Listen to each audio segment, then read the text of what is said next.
ఉద్యోగులకి పెన్షనర్స్కి డిఏ ప్రకటన అనే ఒక ఇంపార్టెంట్ అప్డేట్ మనకి ఇప్పుడే రావడం జరిగింది ఫ్రెండ్స్. సో దానికి సంబంధించిన పూర్తి వివరాలు చూద్దాము. వీడియో స్కిప్ చేయదండి, అప్పుడే నేను చెప్పే సమాచారం మీకు అర్థమవుతుంది. మన ఛానల్ని ఫస్ట్ టైం చూస్తుంటే ఖచ్చితంగా ప్రతి ఒక్కరూ సబ్స్క్రైబ్ చేసుకోండి.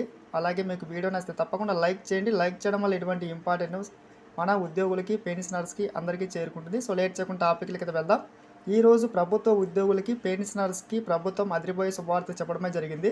ఇక్కడ మెయిన్ టైటిల్ చూస్తున్నాం, ఉద్యోగులకి పెన్షనర్స్కి డిఏ విడుదల అని చెప్పి. సో ముఖ్యంగా డిఏ డిఆర్ మనకి అరియర్స్ అయితే విడుదల కావడమే జరిగింది. ఇక్కడ చూస్తూ ఉన్నాం, సంక్రాంతి పండుగ వేళ ఆంధ్రప్రదేశ్ పెన్షనర్లు ఉద్యోగులకి ప్రభుత్వం శుభవార్త అయితే చెప్పింది. ముఖ్యంగా ముఖ్యమంత్రి ఆదేశాల మేరకు పెండింగ్ బకాయిలు విడుదల చేస్తూ ఆర్థిక శాఖ కీలక ఉత్తర్వులు జారీ చేసింది ఫ్రెండ్స్. సో ముఖ్యంగా మనకి మొత్తం అమౌంట్ చెల్లించాలని చెప్పిన నేపథ్యంలో మనకి డిఏ విడుదలకు సంబంధించి ఈ నిర్ణయం తీసుకోవడమే జరిగింది. ఇక్కడ చూస్తున్నాం, డిఏ డిఆర్ అరియర్స్ చెల్లింపులతో 2.25 లక్షల మంది సిపిఎస్ ఉద్యోగులకి, దాదాపుగా 2.7 లక్షల మంది మనకి పెన్షనర్స్కి అయితే ఈ అమౌంట్ అయితే ఖాతాల్లో జమ అవుతుంది. ఇక్కడ చూస్తూ ఉన్నాం, పండగకు ముందు ఈ నిర్ణయం వల్ల మనకి సంక్రాంతి కానుక అయితే మారింది. ముందుగానే మనం చెప్పాం మన ఛానల్ నందు ఖచ్చితంగా మనకి ఒక డిఏ వస్తుందని చెప్పి. ఇక్కడ చూస్తూ ఉన్నాం, డిఏ డిఆర్ అరియర్స్కి సంబంధించి మనకి అధికారిక ప్రకటన అయితే వచ్చింది. ఇంకా మనకి అమౌంట్ జమ కావడమే ఆలస్యం అవుతుంది ఫ్రెండ్స్. ఇక్కడ చూస్తూ ఉన్నాం.